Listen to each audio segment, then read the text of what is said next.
Ce soir, je voudrais vous parler de sanctification, de la sanctification sans laquelle nul ne verra le Seigneur. À première vue, ça peut paraître un sujet un peu aride, un sujet un peu sévère, alors que c'est le cœur de la parole du Seigneur parce que Dieu est saint. Dieu est saint. Et il nous demande d'être saints parce que lui est saint. Il veut nous admettre dans sa sainteté pour nous faire profiter, bénéficier de toute sa nature à lui. Vous savez qu'on ne peut pas s'approcher d'un Dieu saint si nous ne sommes pas sanctifiés nous-mêmes. C'est l'œuvre du Seigneur qui le fait, mais il y a des conditions à remplir de notre part parce que Dieu ne va pas jeter ses perles au pourceau. Il ne va pas sanctifier ceux qui ne veulent pas être sanctifiés, c'est sûr, parce qu'il respecte la liberté des hommes et des femmes qu'il a créés. Et sa sainteté se manifeste aussi dans ses jugements. Parce que les jugements de Dieu sont toujours pour condamner l'impiété, l'impureté, le péché, c'est-à-dire le contraire de la nature même de Dieu. Mais nous qui sommes les enfants du Seigneur, nous ne sommes pas destinés, si nous avons un cœur de brebis, à entrer dans ses jugements, mais nous sommes destinés à entrer dans sa présence. Alléluia. Alors, dans toute la parole du Seigneur, quand on parle de sanctification, aussi bien dans l'Ancien que dans le Nouveau Testament, cela veut dire une totale consécration à Dieu. Alors, rappelez-vous ceci, c'est que sainteté, sanctification, ça veut dire se mettre dans un état de consécration totale pour le service de Dieu. On devient donc propriété totale de Dieu. C'est ce que nous sommes quand nous avons été rachetés par le sang de Jésus. Le sang de Jésus nous a rachetés, il nous a donné la sanctification, mais il nous a d'abord rachetés des mains de Satan. Nous étions la propriété de Satan à cause du péché. Et Jésus a versé son sang pour nous racheter, pour que nous devenions la propriété exclusive de Dieu. Mis à part entièrement pour Dieu. Et dans cet état-là de racheter de Dieu, le Seigneur veut nous transformer à l'image de Jésus pour que toute trace de péché disparaisse de notre vie. Toute trace d'impureté disparaisse de notre vie. Alors ne dites pas « Oh, je ne suis pas encore » ou « J'en suis loin » ou « Ça n'arrivera jamais » parce que ça fait partie du plan de Dieu. Pour nous, ses enfants, le Seigneur veut nous conférer une justice parfaite dans laquelle il n'y a ni tache, ni ride, ni rien de semblable par sa grâce. Dans le Nouveau Testament, nous sommes entièrement rachetés, mis à part pour Dieu. Tous les jours sont des jours saints pour le Seigneur.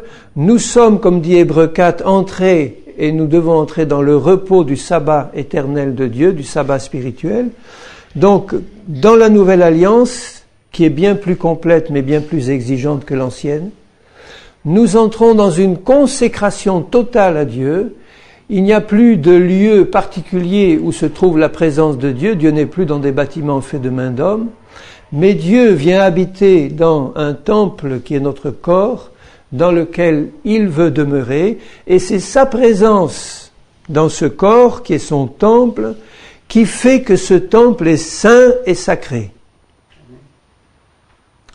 Et qui fait donc qu'il ne doit pas y avoir d'activité qui soit en dehors de celle prévue par Dieu dans ce temple saint qui est notre corps et dans nos activités de tous les jours. Donc ne nous imaginons pas, bien-aimés, à partir du moment où nous savons que nous sommes dans l'épouse du Seigneur, dans l'Église de Christ, que nous avons une partie de notre vie qui appartient au Seigneur et une partie qui nous appartient à nous. Ne nous imaginons pas qu'il y a des jours qui appartiennent au Seigneur et des jours qui nous appartiennent à nous. Qu'il y a une partie de notre argent, 10%, qui appartient à Dieu et le reste qui nous appartient à nous. Ce ne sont pas des enseignements du Nouveau Testament. Dans le Nouveau Testament, toute notre vie appartient à Dieu, tout notre temps appartient à Dieu, tout notre argent appartient à Dieu, et le Saint-Esprit qui habite en nous sanctifie notre être et tout ce que nous sommes et tout ce que nous possédons par sa présence même et parce que nous lui appartenons entièrement. Si nous lui appartenons entièrement, vous pensez qu'il y a des choses qui nous appartiendraient à nous en propre ? Jamais. Nous n'avons rien en propre, ni notre propre vie, ni quoi que ce soit sur cette terre. Nous sommes voyageurs et pèlerins, rien ne nous appartient. Alors nous devons ôter de nos pensées cette idée qu'il y a quelque chose qui nous appartient, ou notre propre vie, ou notre temps, ou nos projets, ou ce que nous allons faire de notre vie. Tout appartient à Dieu. Et le plan du Seigneur, c'est de nous révéler jour après jour ce qu'il veut pour nous, pour que nous puissions entrer dans sa plénitude à lui. Mais déjà maintenant, nous sommes et nous devons être entièrement consacrés à l'Éternel par Jésus-Christ. D'ailleurs, dans le Nouveau Testament, chaque fois qu'on parlait des chrétiens, on les appelle les saints. Alors, il ne faut pas nous imaginer que Dieu a changé et qu'aujourd'hui, parce qu'il nous a fait la grâce extraordinaire de venir habiter dans nos cœurs, il passe la main sur nos péchés, nos faiblesses et nos manquements en disant « Bon, vous êtes sous une meilleure alliance, vous pouvez donc faire ce que vous voulez, mes petits. » Il y a un faux enseignement qui circule, une fausse grâce qui est annoncée, disant que nous qui sommes au bénéfice du sang de Jésus, on peut vivre un peu n'importe comment, il suffit de temps en temps de demander pardon à Dieu, le sang de Jésus efface tout et on recommence comme avant. Ça, c'est un enseignement qui vient de l'enfer, parce qu'il aboutit finalement à détruire la vie des chrétiens et à les faire rester dans un péché permanent et dans un état d'enfance spirituelle permanente. C'est pas la volonté du Seigneur. Puis en plus, c'est un faux enseignement qui vient de l'enfer. Le salaire du péché, dit Paul, c'est la mort. Il parle à des chrétiens, il parle aux Romains. Il leur dit pas, parce que vous êtes chrétiens, vous pouvez pécher, vous n'en subirez aucune conséquence. Il leur dit, si vous marchez par la chair, vous mourrez. Le salaire du péché, c'est la mort. Et il les exhorte à marcher par l'esprit, et il leur explique comment. Donc si nous, chrétiens, qui avons été rachetés par le sang de Jésus, si nous n'avons pas conscience de la parfaite sainteté de Dieu, et de la parfaite sainteté dans laquelle nous devons marcher, si nous nous moquons de ces choses par notre insouciance, notre ignorance ou notre incrédulité, nous allons à la mort. Parce que Dieu est saint, il a beau être un Père qui nous aime de tout son cœur, nous ne pouvons pas nous approcher de Dieu dans cet état-là. Nous serons foudroyés par sa puissance et par sa sainteté. On ne pourrait même pas tenir en présence de Dieu s'il ne se passait pas quelque chose qui nous permet de répondre à son appel et de nous tenir debout devant lui. Même Jean, qui était né de nouveau, baptisé de l'Esprit, etc., quand il se trouve en présence de Jésus ressuscité qui lui apparaît, il est là tout tremblant et il tombe sur sa face. Jean n'était pas un pécheur qui vivait dans le péché. Jean était un homme qui avait peut-être près de 100 ans à l'époque, ou pas loin, qui avait une longue expérience d'une vie chrétienne fidèle, qui marchait dans l'obéissance et qui était persécuté à cause de sa foi. Et quand Jésus lui apparaît, il tombe comme mort devant la sainteté de celui qu'il avait racheté par son sang. Et c'est Jésus qui le touche et qui le fortifie. Alors si le Seigneur qui apparaît à Jean dans toute sa gloire peut provoquer une telle réaction dans la vie de quelqu'un qui marche dans la sainteté, imaginons un peu la légèreté de tant de nos attitudes que nous pratiquons ouvertement alors que ce Dieu saint-là habite dans nos cœurs. Le même qui est apparu à Jean habite dans nos cœurs. Ça ne veut pas dire qu'on va marcher tête basse toute la journée, qu'on va rien faire par crainte. Mais ça veut dire simplement qu'on doit prendre conscience de la sainteté de notre Père, de notre Dieu, de notre Seigneur et Sauveur. Donc, des exigences qu'il nous demande et de la manière dont on doit marcher sur cette terre, dans la foi au Fils de Dieu, dans l'Esprit, dans la victoire. Nous pouvons compter sur l'aide du Seigneur si notre cœur est bien disposé. Le Seigneur peut admettre des temps d'ignorance, comme il l'a fait pour tant d'autres, à condition qu'il puisse voir dans notre cœur le désir ardent d'avancer dans la sanctification. Là, la patience du Seigneur sera pour nous. Mais si nous traitons à la légère sa parole, son appel, sa vocation, si nous laissons traîner ses commandements, que nous ne les mettons pas en pratique ou que nous négligeons un si grand salut qu'il nous a donné, Et si nous préférons les plaisirs et les choses de cette terre, alors que nous savons qu'il est à la porte, à ce moment-là, nous en subirons les conséquences. Il y en a qui resteront, qui ne seront pas pris.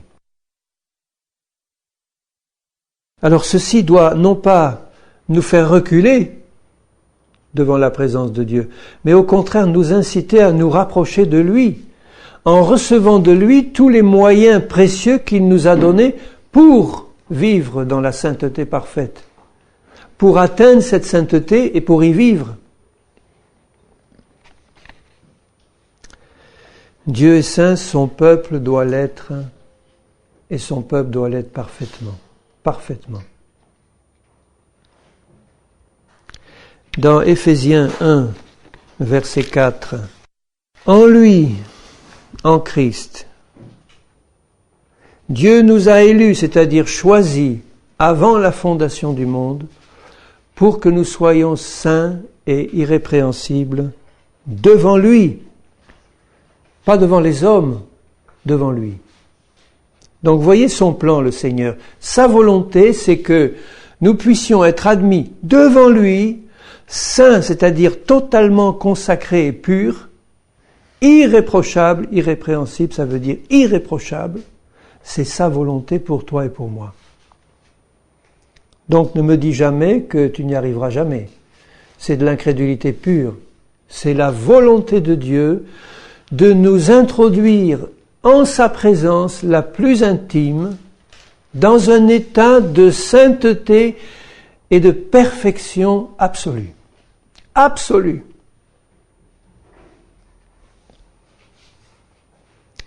Nous ayant prédestinés dans son amour à être ses enfants d'adoption par Jésus-Christ, selon le bon plaisir de la volonté, à la louange de la gloire de la grâce qu'il nous a donnée.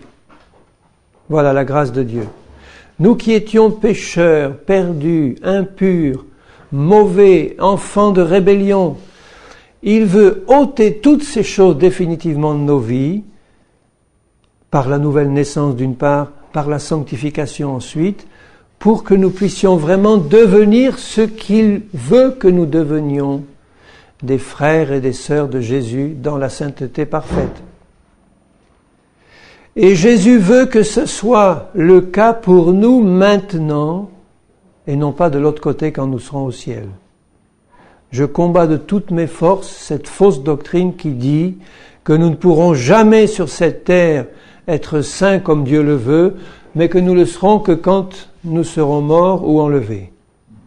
C'est une fausse doctrine qui empêche les chrétiens de marcher dans la victoire. Sinon, nous n'aurions pas tous ces commandements du Seigneur où Jésus lui-même dit dans le Sermon sur la montagne, « Soyez parfaits comme votre Père céleste est parfait. Soyez saints. Obéissez à mes commandements. » C'est un ordre de Jésus pour la terre et pas pour le ciel. Pour le ciel, nous aurons franchi la porte de la mort et nous serons dans la présence du Seigneur. Nous serons transformés en un clin d'œil. Le péché ne nous suivra pas là-haut. Terminé. Donc voyez le plan du Seigneur. Et un peu plus loin, toujours dans Éphésiens au chapitre 5 et au verset 25 et suivant, Marie, aimez vos femmes comme Christ a aimé l'Église et s'est livré lui-même pour elle. Pourquoi ? Afin de la sanctifier, ça veut dire afin de la mettre entièrement à part pour lui dans un état de pureté totale. Après l'avoir purifiée par l'eau et la parole, afin de faire paraître devant lui cette Église glorieuse, voyez, devant lui, sans tache, ni ride, ni rien de semblable, mais sainte et irréprochable. Rien, aucun défaut, aucune ride, aucune tâche. Vous voyez que ça ne peut pas être notre œuvre. De nous-mêmes, on ne pourrait pas. C'est impossible. Et c'est ça qui doit stimuler notre foi, c'est que si nous remplissons certaines conditions qu'il nous demande, c'est Dieu qui le fera, c'est Dieu qui nous fera paraître devant lui et qui nous fera marcher devant lui dans un état de pureté et de sainteté absolue. Pour nous, maintenant, sur cette terre, ici. Quels que soient tes problèmes, mon frère, ma sœur, quels que soient les travers dans lesquels tu peux tomber encore, quelles que soient les difficultés qui sont les tiennes ou les péchés que tu commets encore, tu dois avoir dans le fond du cœur l'assurance que ton Dieu veut enlever complètement tout ça. Si tu fais ce qu'il te demande de faire, qui sont des choses simples. C'est pas prévu pour des grands intellectuels et des gens qui sont bardés de diplômes, l'évangile, pas du tout, hein. C'est prévu pour des enfants. Alors, rappelons-nous ceci, c'est que si Dieu, qui est saint, nous appelle à être saints et à marcher dans la sainteté, ça veut dire qu'il ne tolérera aucune impureté dans son camp.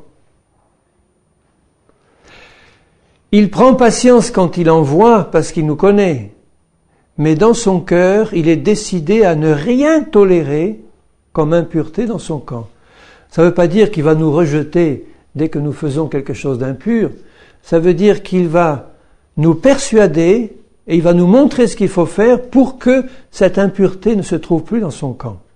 Son camp, c'est nous, hein. Son camp, c'est moi, et son camp, c'est l'Église. Si Dieu voit de l'impureté, Dieu va se détourner.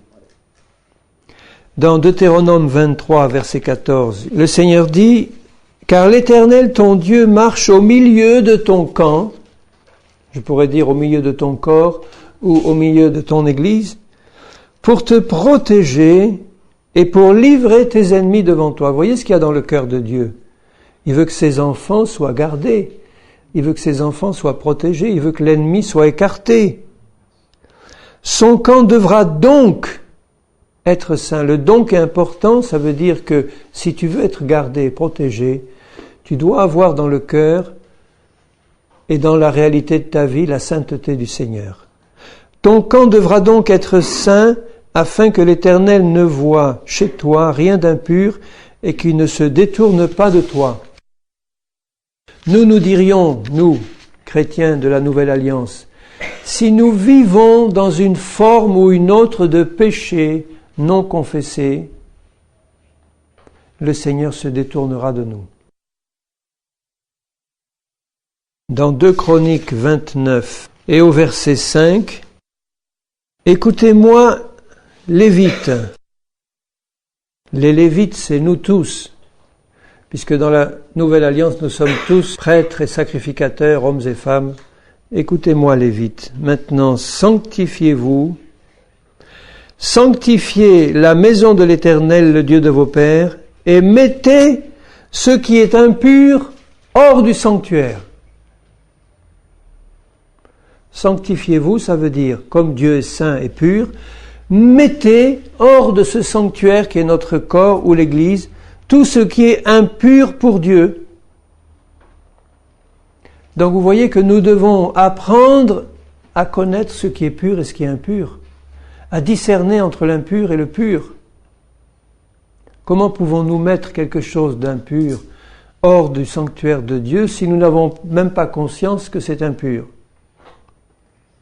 Mais Dieu qui habite dans nos cœurs nous a tout donné pour que nous en ayons conscience.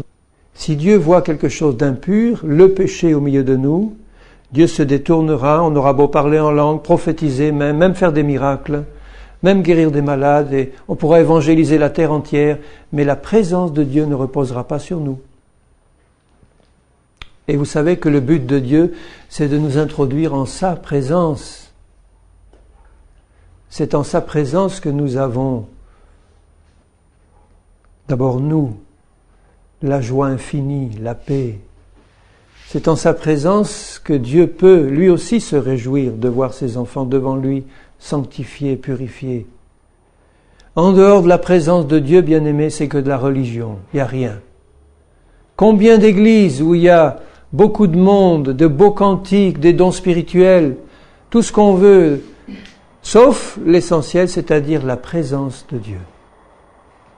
Est-ce que nous sommes capables de reconnaître dans une réunion, chez un chrétien, la présence de Dieu, la présence manifestée, je veux dire, hein, parce que Dieu est présent partout, mais la présence manifestée de Dieu, est-ce que la présence, l'onction, la gloire de Dieu repose sur nous, sur notre Église, sur notre groupe, sur notre vie personnelle?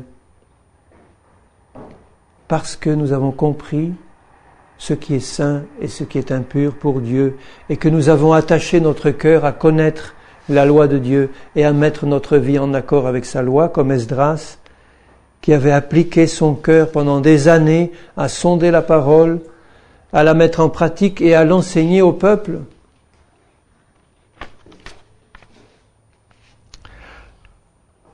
Alors ce que Dieu demande, c'est que nous soyons purs et que nous ne nous contentions pas d'une demi-purification, mais que nous soyons totalement purs et saints pour lui. Donc, ça veut dire aussi que nous devons nous abstenir de nous souiller, ou en tout cas, si il nous arrive de nous souiller par le péché, qu'immédiatement nous sachions ce qu'il faut faire pour nous purifier. Et ça veut dire aussi ne jamais oser s'approcher de Dieu quand on n'est pas pur. Donc, avant tout service de Dieu, bien-aimés, frères et sœurs, nous avons tous un service à faire pour Dieu. C'est vrai. Un ministère, ça peut être témoigner à votre voisin, ça peut être évangéliser dans la rue, ça peut être un grand ministère international. Mais nous avons tous un ministère pour Dieu et des dons à exercer pour Dieu. Eh bien, avant d'exercer quoi que ce soit comme service de Dieu ou comme service pour Dieu, nous devons veiller à ce que le préalable soit fait, c'est-à-dire que nous soyons d'abord consacrés et oints. Consacrés et oints avant de servir.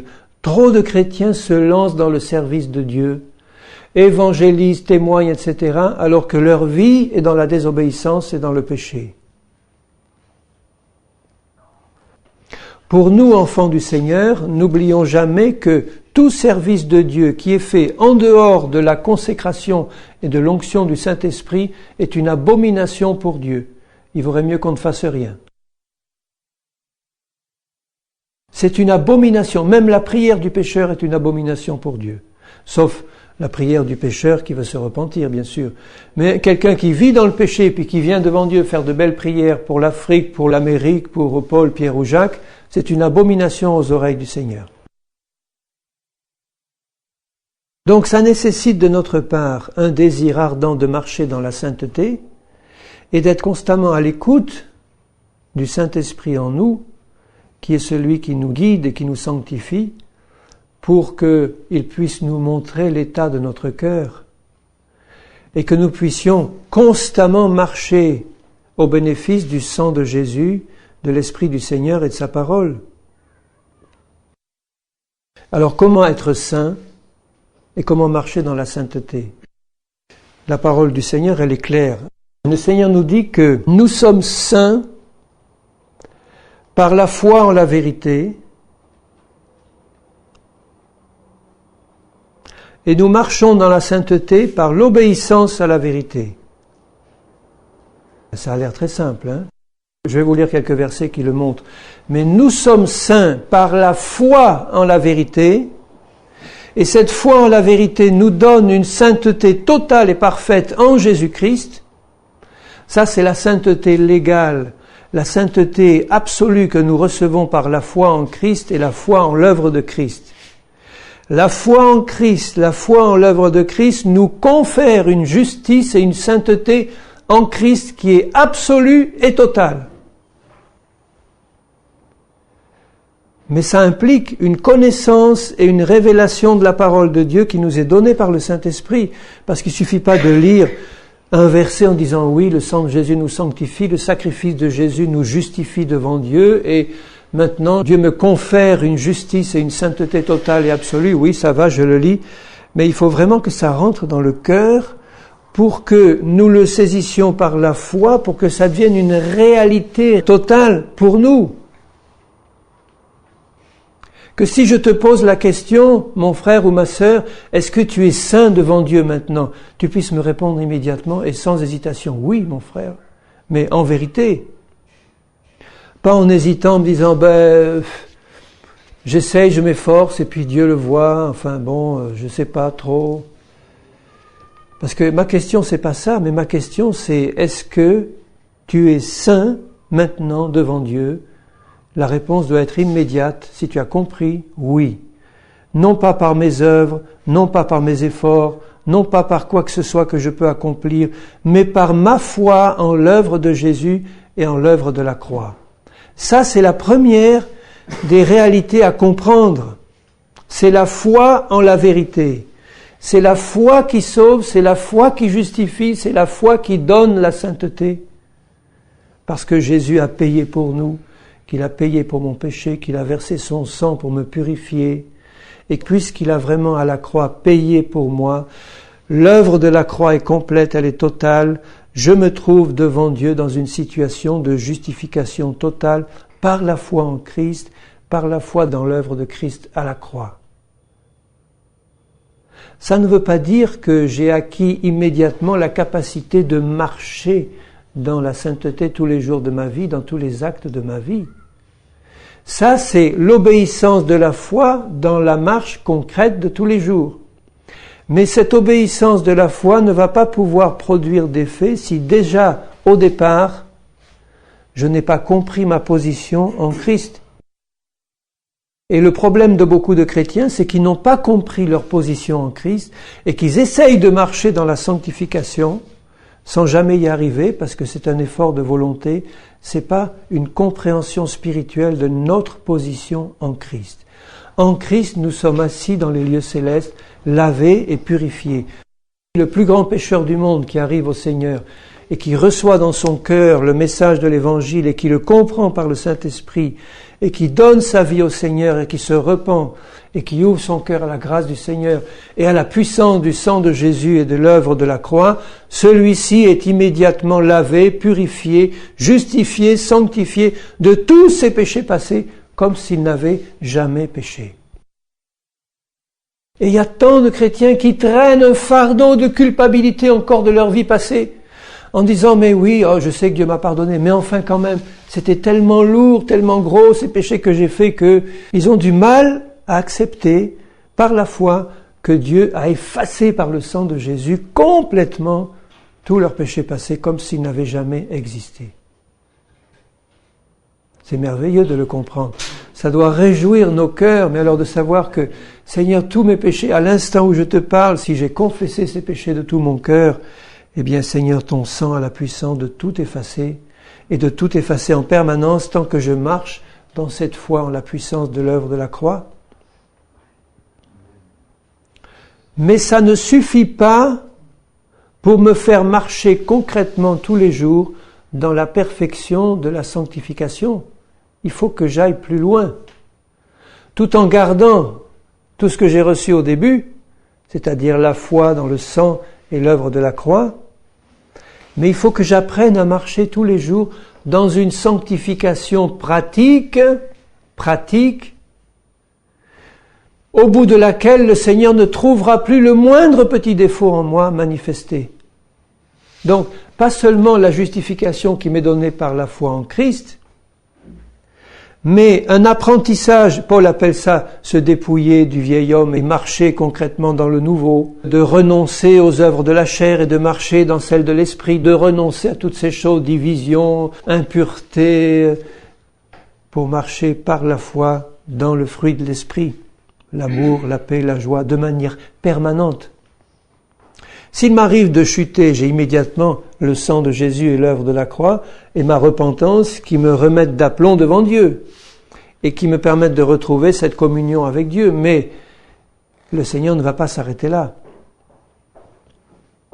Il veut que je marche dans la sainteté concrète, que toutes mes pensées, toutes mes paroles, tous mes gestes, tout mon comportement, toute ma vie soient entièrement imprégnés de la sainteté de Dieu qui se manifestera dans toute ma vie. Moi, je vais vous dire pourquoi l'Église ne marche pas. L'Église s'arrête à la puissance du sang de Jésus qui est extraordinaire. Je diminue absolument pas la puissance de Jésus, mais trop de chrétiens se confient en permanence et uniquement à la puissance du sang de Jésus en disant, après tout, c'est pas si grave si je marche dans une vie qui n'est pas sanctifiée, puisque je peux toujours avoir la puissance du sang de Jésus pour me rétablir. Donc ils font pas ce qu'il faut pour marcher dans la sanctification. Et il va leur manquer quelque chose dans leur témoignage chrétien parce qu'ils ne vont absolument pas refléter la gloire du Seigneur. Bon, ils vont refléter la joie de celui qui a été pardonné, d'accord? Mais après, dans la vie de tous les jours, les païens vont dire, d'accord, tu es pardonné, c'est bien. Mais quand je te vois marcher, mon frère et ma sœur, c'est pas un témoignage, hein? Quand je t'entends parler, quand je te vois vivre, et que je te vois fonctionner à côté de moi, mais quelle différence entre toi et moi? À part le fait que tu me dises que ton péché est effacé. Ah, c'est un peu trop facile. Souvent on entend ça.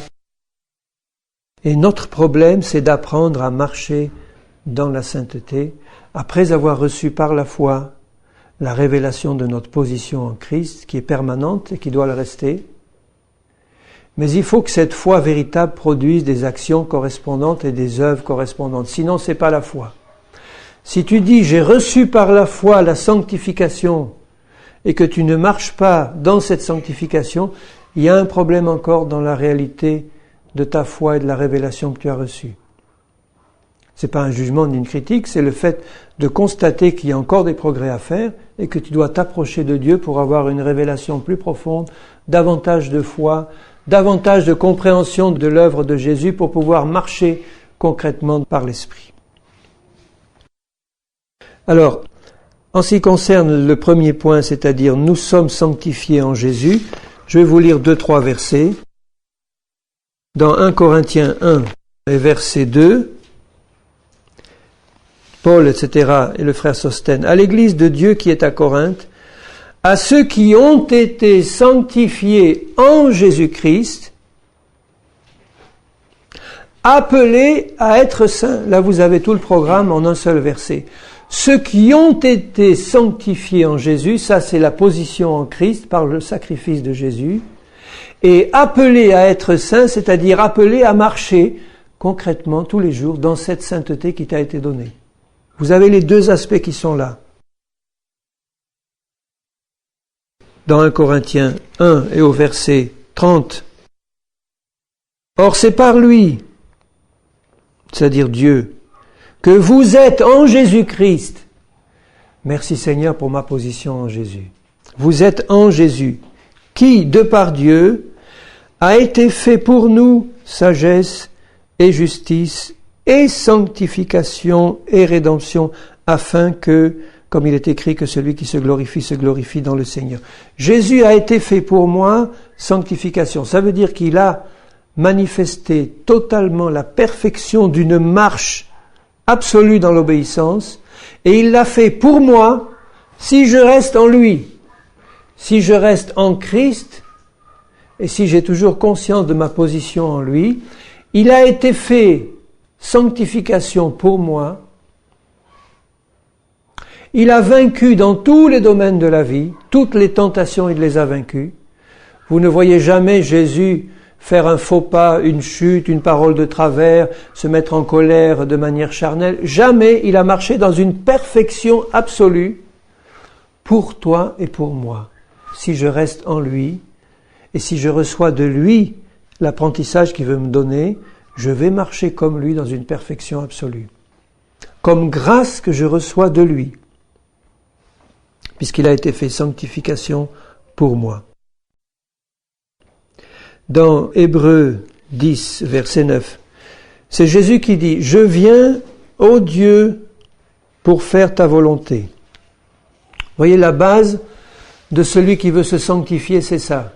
S'il y a dans ton cœur ce cri « Seigneur, tel que je suis, je viens devant toi parce que je n'ai qu'un désir ardent dans mon cœur. Je viens faire ta volonté. » C'est ça que je veux, Seigneur. S'il n'y a pas ça, tu ne peux pas te sanctifier. Je viens pour faire ta volonté. Il abolit la première chose pour établir la seconde. Il abolit toutes les dispositions de la loi et de la première alliance pour établir la deuxième qui est parfaite et bien meilleure que la première. Et il dit, c'est en vertu de cette volonté de Jésus. C'est grâce à la volonté de Jésus qui est venu devant son Père en disant « Je suis venu pour t'obéir entièrement ». c'est grâce à cette volonté que nous sommes sanctifiés par l'offrande du corps de Jésus-Christ une fois pour toutes. Nous avons été sanctifiés par l'offrande du corps de Jésus sur la croix et l'offrande du corps de Jésus toute sa vie, depuis sa naissance jusqu'à sa mort. Jésus a offert son corps comme un instrument parfait d'obéissance à son Père, jusqu'à la croix. Et parce que Jésus a fait cela pour nous, nous avons été ainsi sanctifiés une fois pour toutes pour Dieu. Nous avons été, puisque nous sommes en Christ, mis à part entièrement pour Dieu, consacrés entièrement pour Dieu, purifiés entièrement par son sang, son sacrifice et sa marche fidèle, sanctifiés une fois pour toutes en Christ, parfaitement, totalement, parce qu'il a été fait pour nous sanctification. C'est pas quelque chose que je dois atteindre, ça. Ça, je l'ai en Christ et je dois le garder dans mon cœur. J'ai reçu de Christ ce don merveilleux d'une sanctification totale et parfaite par son obéissance à lui, par sa marche fidèle et par son sacrifice à la croix. Il m'a sanctifié, c'est-à-dire mis à part pour Dieu, une fois pour toutes, pour être saint, pur et irréprochable, sans reproche devant lui, si je laisse son esprit agir dans mon cœur et si j'ai ce désir ardent de lui obéir de tout mon cœur, il va le faire. Me voici maintenant, Seigneur, pour faire non plus ma volonté, mais la tienne. J'ai compris que toute ma vie t'appartient. Tout ce que j'ai t'appartient. Je ne veux rien garder pour toi. Je veux apprendre à avoir l'oreille ouverte pour que tu me montres, que tu me guides, que tu me montres concrètement ce que je dois faire tous les jours. Parce que je suis en toi, Seigneur Jésus, et je ne veux plus marcher selon les convoitises de ce monde. Dans Colossiens 1, Paul dit au verset 9, je relirai souvent ce verset parce qu'il faut vraiment qu'il rentre dans notre cœur. C'est pour cela que nous ne cessons de prier Dieu pour vous, de demander que vous soyez remplis de la connaissance de sa volonté en toute sagesse et intelligence spirituelle, pour marcher, voilà, il ne parle pas de notre position en Christ, mais il parle de notre marche concrète, pour marcher d'une manière digne du Seigneur et lui être entièrement agréable en portant du fruit en toutes sortes de bonnes œuvres et croissant par la connaissance de Dieu.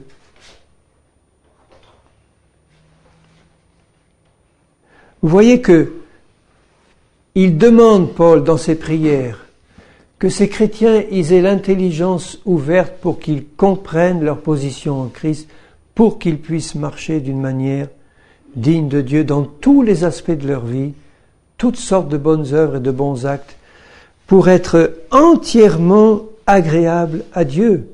Ça veut dire qu'il n'y a plus un seul petit aspect de ma vie de tous les jours qui passe à côté de la volonté du Seigneur.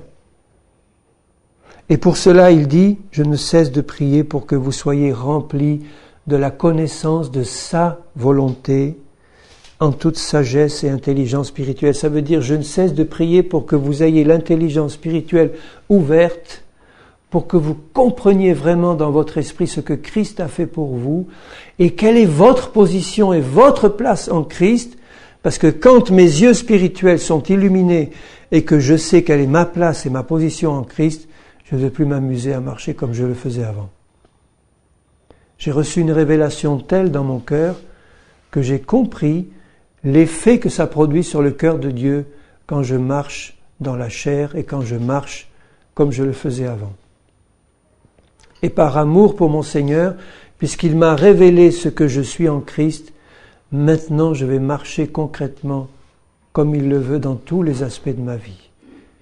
Et en tout cas, j'aurai l'œil ouvert sur mes réactions charnelles ou les choses que je peux faire encore qui déplaisent à Dieu, parce qu'immédiatement je sentirai le Saint-Esprit attristé en moi et une communion avec Dieu qui disparaît ou qui diminue. Je ne peux pas manquer de le sentir. Si j'ai la révélation de la gloire de Dieu, la révélation de la présence de Dieu dans ma vie, si je fais quelque chose qui lui déplaît, immédiatement le Saint-Esprit est attristé. Et si je veux vraiment obéir à Dieu, je ne vais pas me contenter d'un état d'éloignement au Seigneur ou d'un état de relâchement spirituel. Je vais dire, Seigneur, pardonne, je reviens à toi immédiatement. Que le sang de Jésus me lave. Je veux revenir dans ta communion et reprendre ma position de foi en Christ pour pouvoir marcher d'une manière digne. Donc, voyez comme les deux aspects sont étroitement liés. Je ne peux pas accomplir des œuvres parfaites si je n'ai pas une foi totale dans ma position parfaite en Christ. Chaque fois que j'accomplirai une œuvre charnelle, quelle qu'elle soit, colère, animosité, nommez-les toutes, dureté de cœur, impureté, etc., c'est que je suis sorti de ma position en Christ. J'ai oublié ma position à Christ. J'ai oublié la parole du Seigneur qui disait que j'étais sanctifié parfaitement par le sacrifice de Jésus. Je l'ai oublié. Et je suis revenu dans le vieil homme. Pourquoi est-ce que j'oublie si vite? Parce que j'ai pas encore assez appris la leçon. Prenez l'exemple d'un écolier. Il apprend la leçon, il oublie. Il l'apprend pour l'examen du lendemain, 3 jours après, c'est oublié. S'il veut ne jamais l'oublier, sa leçon, qu'est-ce qu'il doit faire? Y revenir. Y revenir, y revenir, y revenir. Il y a des choses que j'ai tellement apprises dans ma petite enfance que maintenant, vous pouvez faire n'importe quoi, c'est pas possible, je les oublie pas. C'est qu'un exemple simple, si vous voulez, mais parce que là, il s'agit d'une révélation spirituelle. Hein. Mais si ma révélation spirituelle n'est pas suffisante pour que je ne l'oublie jamais, je dois y revenir et méditer la parole dans un esprit de prière, comme Paul le faisait pour ses Colossiens, en disant, Père, ouvre-moi l'intelligence tout grand pour que je comprenne et que je sache et que je n'oublie jamais. Combien de fois Paul le dit, afin que vous sachiez, ignorez-vous que, afin que vous sachiez. Parce qu'ils oubliaient. Ils oubliaient la parole. Et pourtant, tout était accompli par Christ. Tout était accompli en Christ.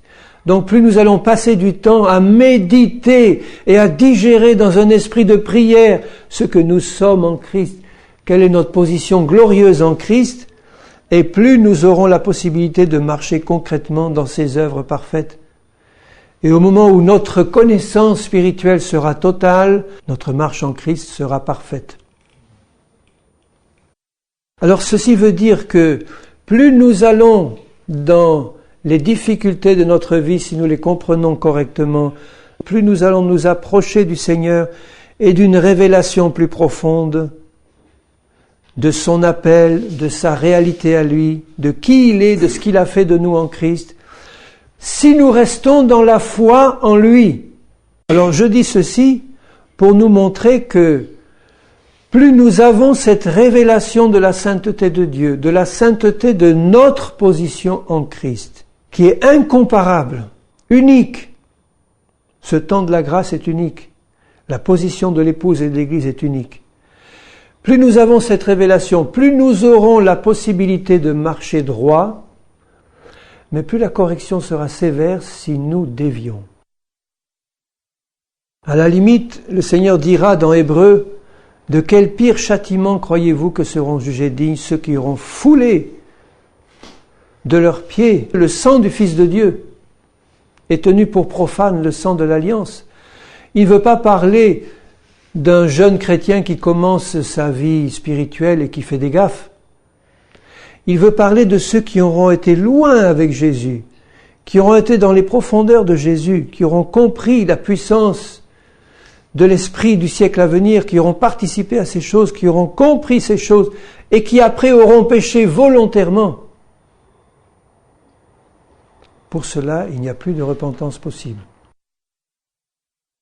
Alors bien sûr, le Seigneur, qui est un Dieu compatissant et miséricordieux, n'est pas là pour guetter la moindre de nos incartades pour nous taper dessus. Il a un cœur de Père, mais un cœur de Père saint. Père saint. C'est toujours comme ça que Jésus lui parle. Père saint. Donc le Seigneur veut que nous utilisions tous les moyens qu'il nous donne pour marcher dans la sanctification. La conclusion là, c'est le rappel des moyens de grâce que Dieu nous donne pour marcher dans la sanctification.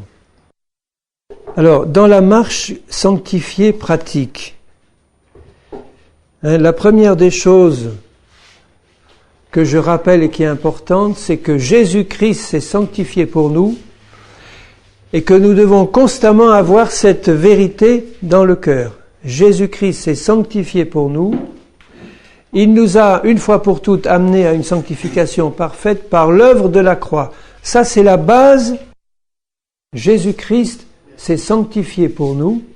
Je résume ce que je viens de dire tout à l'heure. Il nous a amenés une fois pour toutes à une sainteté parfaite par son sacrifice à la croix.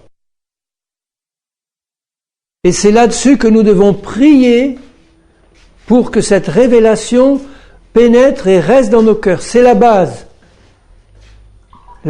indispensable. Priez tous les jours pour ça, parce que je ne peux pas dire aujourd'hui, ça y est, j'ai plus besoin de prier pour ça, j'ai compris. On aura toujours besoin de pénétrer plus profondément dans les profondeurs de l'œuvre de Jésus et de l'œuvre de la croix.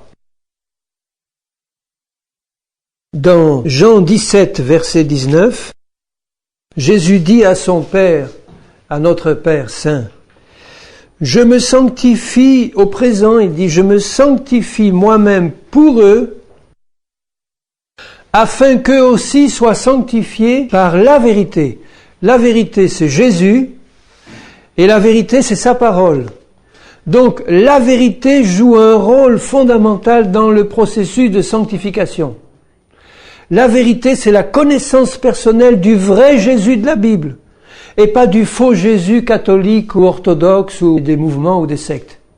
Ce sont des faux Jésus qui ne sanctifient pas. Mais le vrai Jésus de Nazareth, le Fils éternel de Dieu, Dieu le Fils, il n'y en a qu'un, un seul vrai, et c'est celui-là que nous devons connaître au travers de sa parole, par le Saint-Esprit.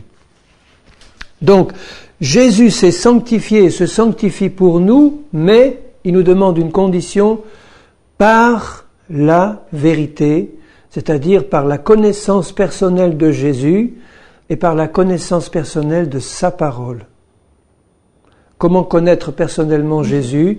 En passant du temps avec lui. Comment connaître personnellement sa parole? En passant du temps avec sa parole.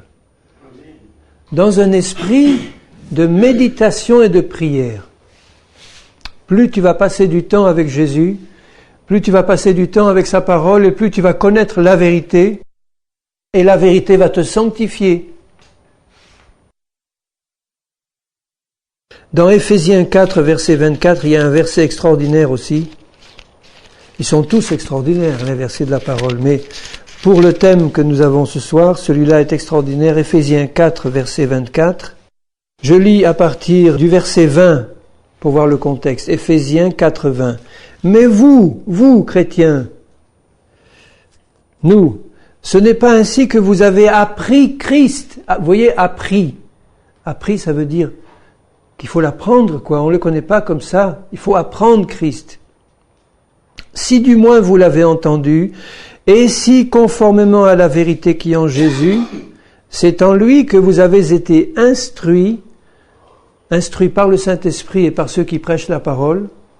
Alors, si vous avez été instruits à vous dépouiller, eu égard à votre vie passée, du vieil homme qui se corrompt par les convoitises trompeuses, il faut apprendre à se dégager complètement de toutes les pensées, les habitudes de ce vieil homme qui nous vient du passé et qui est pourri, qui est mort, qui est enterré dans le tombeau avec Jésus. Il faut apprendre. Et si vous avez appris quoi? À être renouvelé dans l'esprit de votre intelligence, donc dans votre intelligence spirituelle, et à revêtir l'homme nouveau, celui qui est créé parfaitement en Jésus, créé selon Dieu dans une justice et une sainteté que produit la vérité. La vérité produit la justice et la sainteté. Dans toutes les églises où on enseigne une parole de Dieu mélangée, eh bien ce mélange ne va pas produire ni justice ni sainteté. Pour que la justice et la sainteté soient produites, il faut que la vérité soit prêchée. Il faut que la vérité soit enseignée. Il faut que nous recevions de Jésus et de sa parole par l'Esprit la vérité, et c'est elle qui produit la justice et la sainteté. Contrôlons tout ce qui nous est enseigné. Fuyons les associations douteuses avec des chrétiens qui vivent une parole qui n'est pas la vraie parole de Dieu. Fuyons ces associations, bien-aimés. Quand je vois ce qui se passe dans certains lieux pas loin de chez nous, où il y a en ce moment même des rencontres œcuméniques entre catholiques et protestants et on va tous adorer le Seigneur, alors que les uns sont remplis du culte marial et les autres de traditions qui n'ont rien à voir avec la parole de Dieu. Tout ça dans l'amour et dans l'unité. Faux amour, fausse unité, parce que la vérité n'est pas au centre. Et si la vérité n'est pas au centre, il faut fuir ces choses. Fuyons ces choses. C'est de la séduction et de l'illusion de croire qu'on va pouvoir trouver Dieu dans ces rencontres-là. Dans la vérité, je veux dire.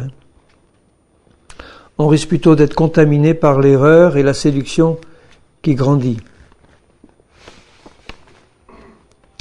Maintenant, n'oublions jamais cette autre vérité fondamentale, c'est que au cœur du travail de sanctification de Jésus, il y a la vérité, mais il y a la puissance de son sang précieux et pur, toujours disponible pour effacer le péché quand nous le confessons. Et nous aurons toujours besoin de le confesser parce que nous avons encore des chutes et des manquements. Jusqu'au moment où nous pourrons vraiment marcher dans la perfection manifestée, et même là, le sang de Jésus nous couvrira et nous protégera. Mais le sang de Jésus a le pouvoir de sanctifier. Dans Hébreux 13, verset 12. C'est pour cela que Jésus aussi, afin de sanctifier le peuple par son propre sang, a souffert hors de la porte. Sortons donc pour aller à lui, hors du camp, en portant son opprobre. Le sang de Jésus a une puissance glorieuse et merveilleuse de sanctification. Ensuite, la parole de Dieu nous sanctifie. Bon, puisqu'elle est la vérité. La parole de Dieu, dans Jean 17, verset 27, il prie et il dit, Père, sanctifie-les par ta parole est la vérité. Sanctifie-nous par la vérité, Seigneur, ta parole. Toujours la vérité. Dans 2 Thessaloniciens 2, 13, Dieu vous a choisi dès le commencement pour le salut, par la sanctification de l'Esprit et la foi en la vérité. Donc, si la parole de Dieu sanctifie, elle ne le fait qu'à une condition, que nous ayons foi en elle. Parce que tellement de chrétiens lisent la parole avec incrédulité, ça rentre par une oreille, ça sort par l'autre. Donc la parole nous sanctifie si elle est reçue dans un cœur honnête et bon. Rappelez-vous la parabole du semeur. La parole est une semence. Si elle rentre dans un cœur honnête et bon, qui croit, elle va produire une merveilleuse récolte pour le Seigneur. Sanctifie-les par ta parole, ça veut dire à condition qu'ils croient. Ça va de soi pour le Seigneur que ses brebis vont croire. Maintenant, dans ce même verset, il est dit, par la sanctification de l'Esprit. Le Saint-Esprit sanctifie. Il nous est donné par le Seigneur pour ce but précis, pour accomplir son plan parfait. C'est le Saint-Esprit qui nous conduit dans la vérité de la parole. C'est le Saint-Esprit qui nous révèle la vérité de la parole. C'est le Saint-Esprit qui nous révèle les erreurs, les mensonges, etc., par les dons spirituels qu'il nous donne. C'est le Saint-Esprit qui nous conduit dans toute la vérité et qui nous sanctifie parce qu'il est le Dieu saint. Alors d'où l'importance du baptême du Saint-Esprit, parce que c'est le baptême de l'Esprit de sainteté. Le baptême du Saint-Esprit qui est la présence de la plénitude de l'Esprit de sainteté dans nos vies et qui doit produire des fruits de sainteté dans nos vies. Et nous savons que Dieu donne son Saint-Esprit à ceux qui le demandent et à ceux qui lui obéissent. Donc si j'ai dans le cœur toujours ce leitmotiv, cette parole constante, Seigneur, me voici pour faire ta volonté, le Seigneur me remplira toujours plus de son esprit, et comme c'est un esprit de sainteté et de vérité, je peux être sûr que j'aurai là une garantie supplémentaire pour croître dans la sanctification par la vérité et par l'accroissement de la présence de l'Esprit en moi.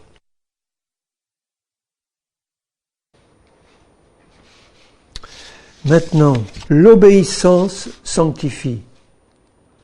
Tout cela n'aurait aucune valeur, tout ce que je viens de dire, si c'était fait de manière légaliste et extérieure, si on apprenait ça par cœur, ça n'aurait aucune valeur. Mais l'obéissance de cœur sanctifie. Je vous lirai simplement 2 courts versets dans Nombre 15-40. Vous vous souviendrez de mes commandements, vous les mettrez en pratique, et vous serez saints pour votre Dieu. Donc vous vous souviendrez de ces commandements, et vous les mettrez en pratique. Donc c'est l'obéissance, ça. Se souvenir et mettre en pratique, et vous serez saints.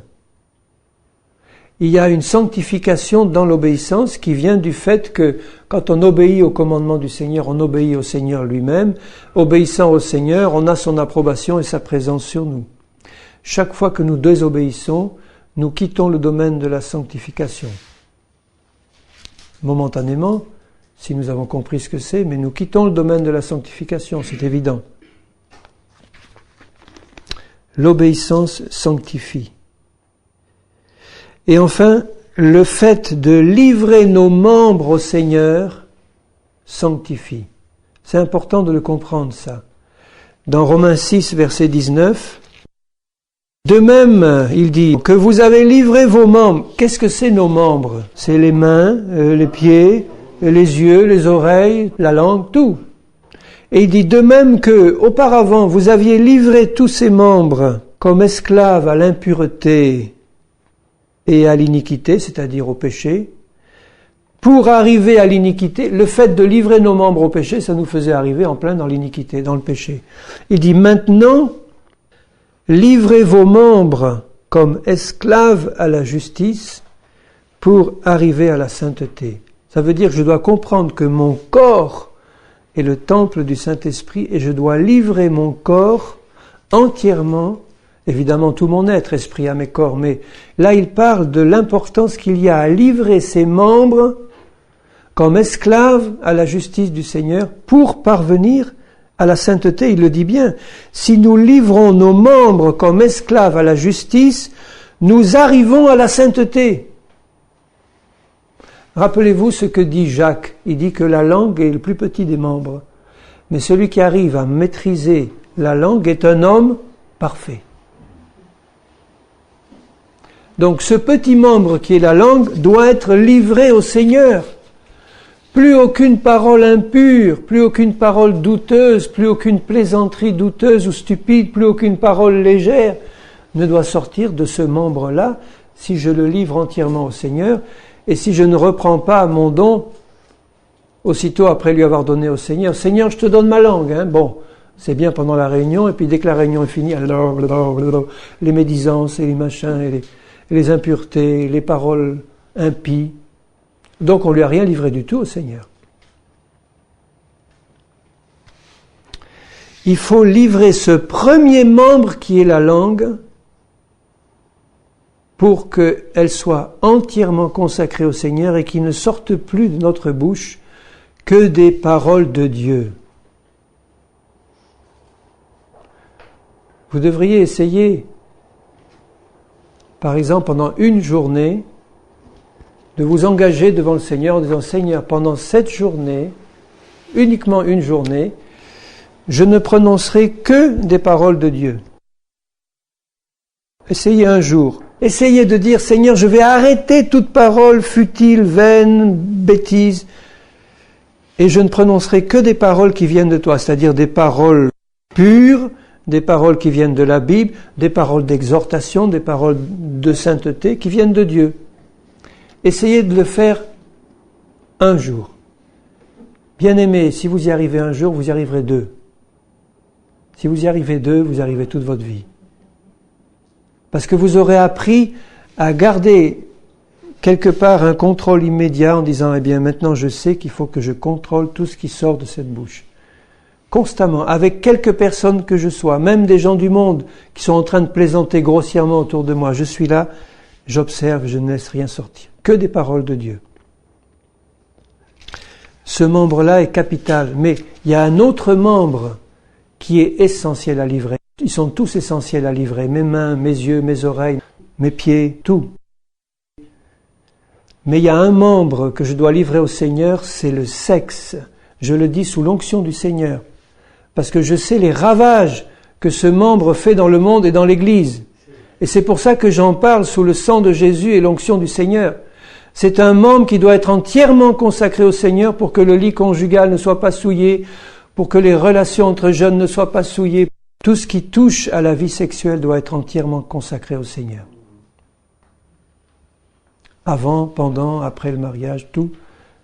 Quand je dis après le mariage, c'est après, quand il y a la mort d'un des conjoints ou quand la personne se retrouve seule. Ça ne veut pas dire qu'on peut faire n'importe quoi. Hein. Paul dira aux veufs et aux veuves, tu es plus heureux si tu restes comme tu es. J'ai la pensée de Christ, il dit. Ça ne veut pas dire qu'il leur interdit de se remarier. Ils peuvent, c'est pas interdit. Mais il lui dit, si tu veux être plus heureux, reste comme tu es. Tu seras moins distrait pour servir le Seigneur. Ah oui, mais la solitude, tu comprends, c'est dur à supporter. Comment? La solitude, c'est dur à supporter quand tu as Jésus avec toi, quand tu es rempli du Saint-Esprit, quand tu as Jésus dans ton cœur et dans ta vie. La solitude n'est pas dure à supporter, c'est pas vrai. Et mon corps tout entier, et même l'extérieur de mon corps, doit, comme il dit dans Tite, ayez l'extérieur qui convient à la sainteté. Ça veut dire que tout dans mon corps, que ce soit ma coiffure, mon habillement, mes vêtements, non pas comme une œuvre légaliste parce que je veux être religieux et le paraître, mais parce que je sais qu'il y a là un Dieu saint qui habite dans un corps qui veut sanctifier parfaitement. Donc je dois veiller en disant, Seigneur, apprends-moi là aussi, tu vas me montrer par ton esprit. C'est pas des règles dictées par une église ou un pasteur, alors tu fumes plus, tu fais plus ci, tu fais plus ça, mais c'est le Saint-Esprit en moi parce que j'ai le désir. Je dis, Seigneur, je veux à tout prix que ce corps soit consacré à toi. Donc, alcool, tabac, drogue, tout ça, ça doit disparaître du temple du Saint-Esprit. Mais l'extérieur, c'est la coiffure, c'est le vêtement, c'est la manière de se comporter, c'est tout. Pour que je puisse montrer au monde extérieur que, ici devant eux, il y a un temple saint et il y a un Dieu qui habite dans un corps. Quand je dis livrer mon corps, c'est aussi le manger, le boire et les excès de table. Un chrétien qui fait des excès de boisson, c'est un chrétien qui n'a pas compris que son corps est le temple du Saint-Esprit, ou des excès de table, ou des excès de n'importe quoi. Hein.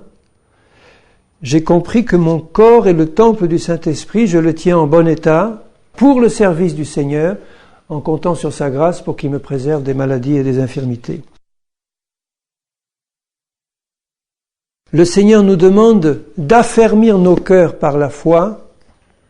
Affermissons nos cœurs par la foi, parce que tout est une question de foi dans l'œuvre de Jésus. Et dans ce qu'il veut faire dans notre vie, je le répéterai jamais assez, la sanctification est une affaire de foi et pas une affaire de volonté d'abord. Une affaire de foi en Jésus, les yeux fixés sur lui. Et le fait de croire affermit mon cœur dans la foi et dans la sainteté. Et je dois faire ce qu'il me demande, c'est-à-dire achever ma sanctification dans la crainte de Dieu.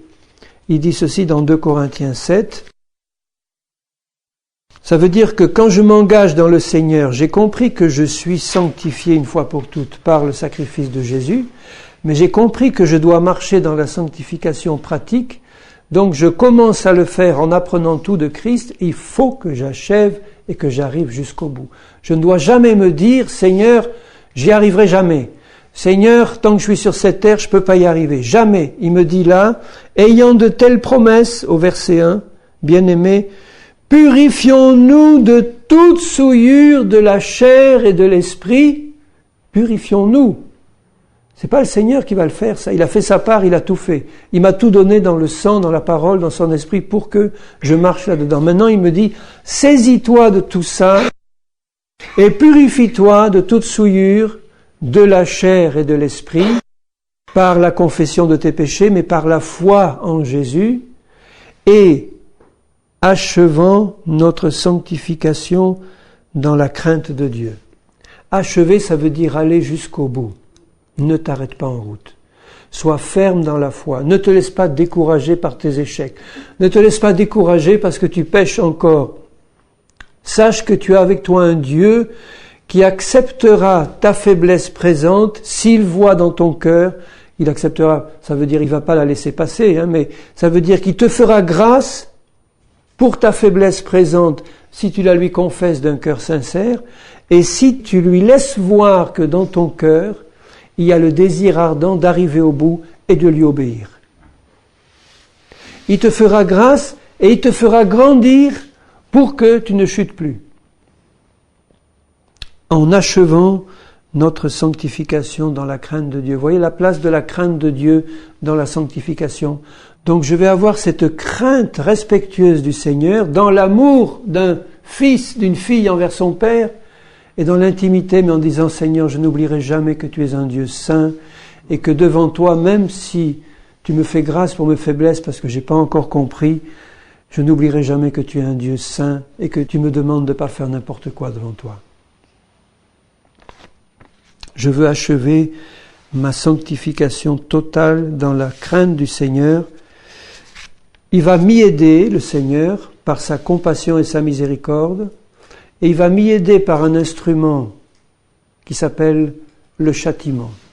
Dieu châtie ceux qu'il aime, dans Hébreu il le dit, dans Hébreu 12 vous verrez ça, Dieu châtie pour me faire participer à sa sainteté.